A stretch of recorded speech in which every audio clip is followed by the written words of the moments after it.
Atenção! Vai começar agora uma teleaula de manutenção do curso profissionalizante. Este módulo tem um total de 35 aulas. Hoje você vai assistir a teleaula número 23. Bons estudos!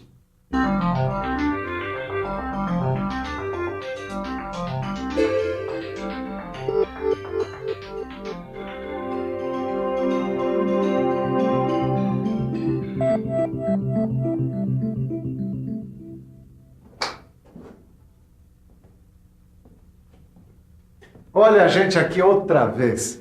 Depois de ter feito a manutenção nos eixos e na corrente da bicicleta, eu trouxe um outro aparelho aqui, um compressor. É isso mesmo, eu ando muito dedicado à manutenção. E você pode se dedicar também, porque a nossa teleaula já está começando. Na teleaula de hoje, você vai conhecer os tipos de polias, seu funcionamento e sua manutenção. Vai ver também quais são os tipos de correias e como é o trabalho delas. E ainda vai aprender como deve ser feita a manutenção das correias. Eu mesmo costumo fazer a manutenção preventiva das minhas máquinas, as de casa e daqui da oficina. E existem alguns elementos de máquinas que estão em quase todas as máquinas. Na teleaula de hoje, nós vamos ver como é o trabalho e a manutenção de 2 desses elementos de máquinas.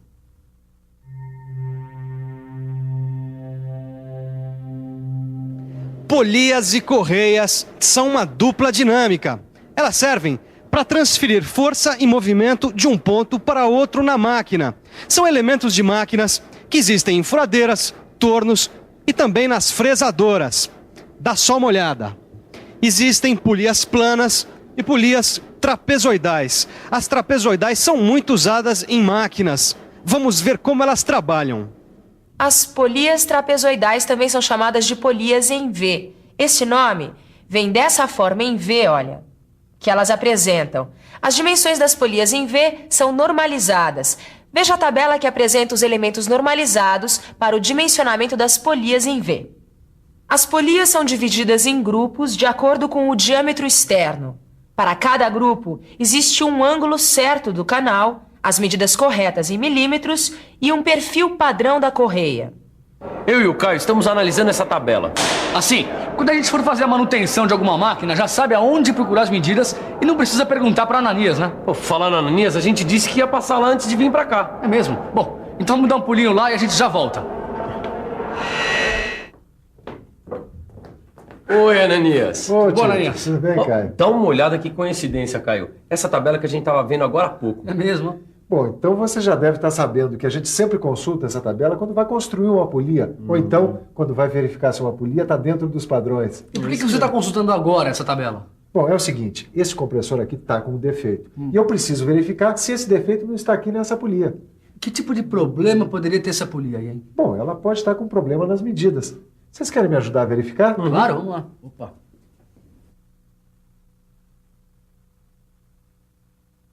Aqui na fábrica, os técnicos em manutenção precisam verificar se as medidas das polias estão corretas. Para isso, eles usam paquímetros e tabelas.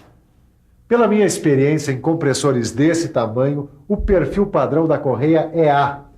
Caio, confere aí na tabela os valores relacionados ao perfil A. Bom, o diâmetro externo da polia tem que estar entre 75 e 120 milímetros. O diâmetro externo confere. Isso aí. E agora é o ângulo do canal, certo? Certo, mas se é ângulo eu vou ter que usar o gabarito. Tá bom, o ângulo é 34 graus. 34 graus, confere. Joia. Então vamos fazer o seguinte, vamos verificar as medidas W, Z, Y e H. Assim vocês já aprendem a usar o paquímetro. Tito, começo com você. Vamos lá. Quando o canal se desgasta, a correia se desgasta. E aí a gente precisa trocar a polia.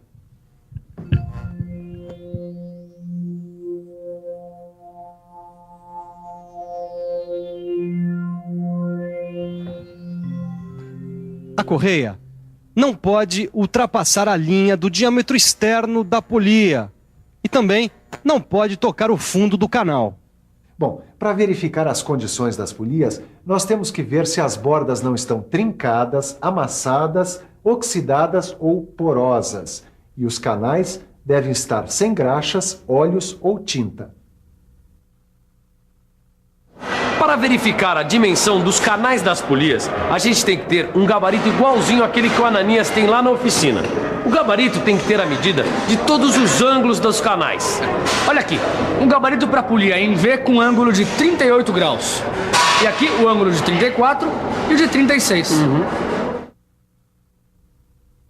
Tudo isso é importante, assim como o alinhamento das polias. Depois dos cuidados com as bordas e o canal, nós temos que alinhar as polias. Então, vamos ficar por dentro?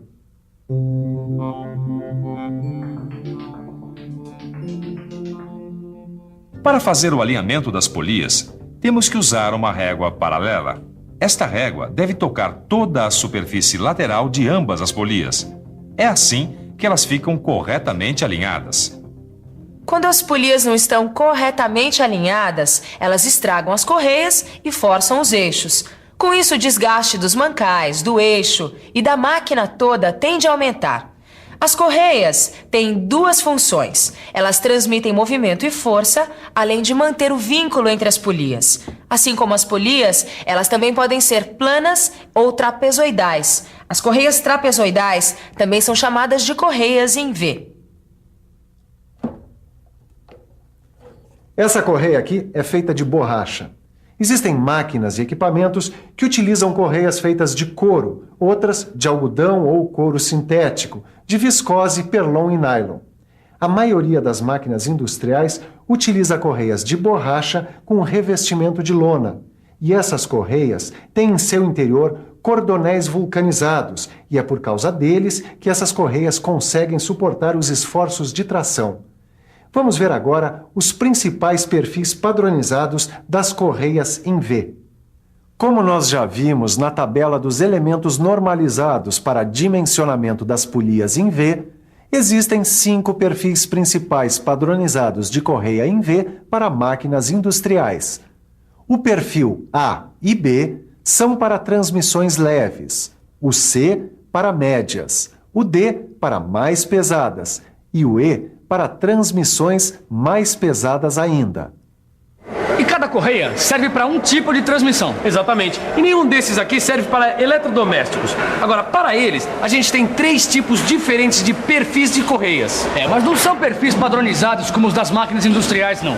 São perfis fracionados. Exatamente. E para saber mais sobre esse assunto, a gente tem que consultar o catálogo dos fabricantes. Além de saber quais são os perfis das correias, é importante saber como é feita a sua colocação. Em primeiro lugar, não devemos usar nenhum tipo de ferramenta para forçar a correia a entrar nos canais das polias. Isso poderia romper a lona ou os cordonéis das correias. Vamos ver agora como é feita a sua colocação.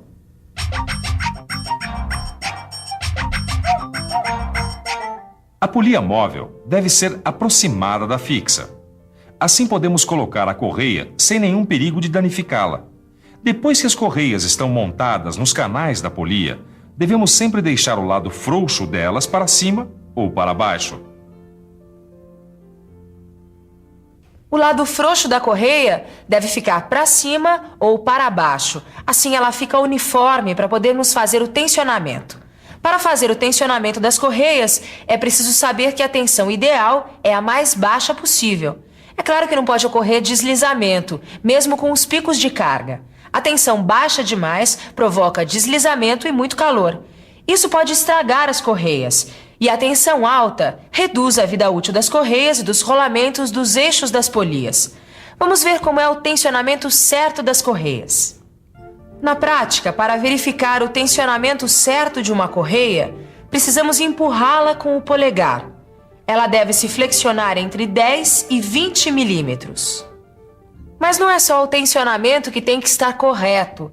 A proteção dos sistemas também é muito importante. A proteção ajuda a evitar acidentes e deve permitir sempre a passagem de ar para ventilar e não deixar o sistema esquentar. Todos os sistemas que trabalham com transmissão por correias devem ter telas ou grades de aço como proteção. As malhas das telas e as grades precisam ser mantidas sempre limpas e nunca em contato direto com o sistema. Todos os sistemas de transmissão por correias devem ser calculados direitinho. E quando a gente adiciona carga a um sistema em funcionamento, a vida útil das correias diminui.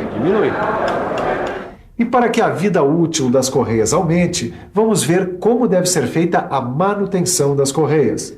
A primeira recomendação é a de sempre, a limpeza. Devemos manter as correias sempre limpas.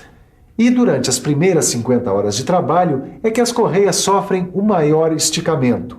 Então, nós precisamos estar sempre verificando a tensão. E quando for preciso, devemos ajustar as correias.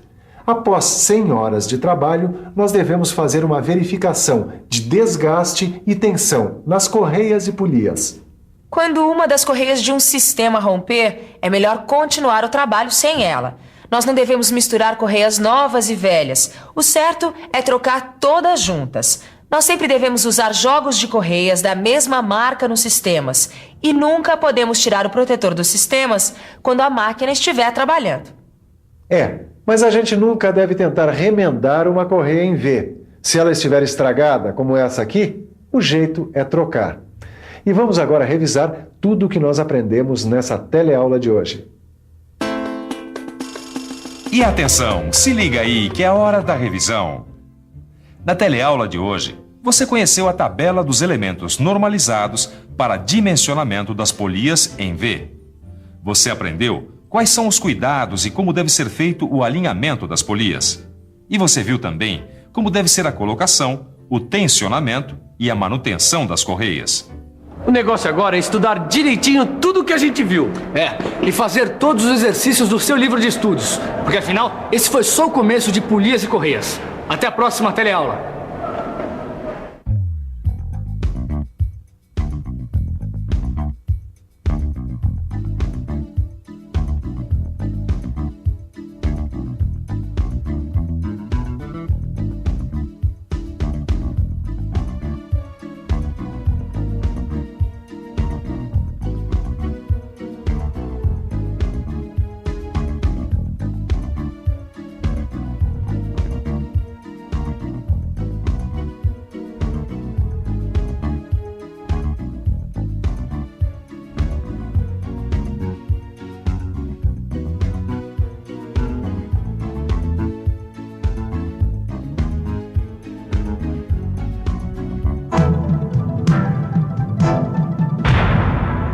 Telecurso 2000, um programa de educação do Sistema Fiesp e da Fundação Roberto Marinho.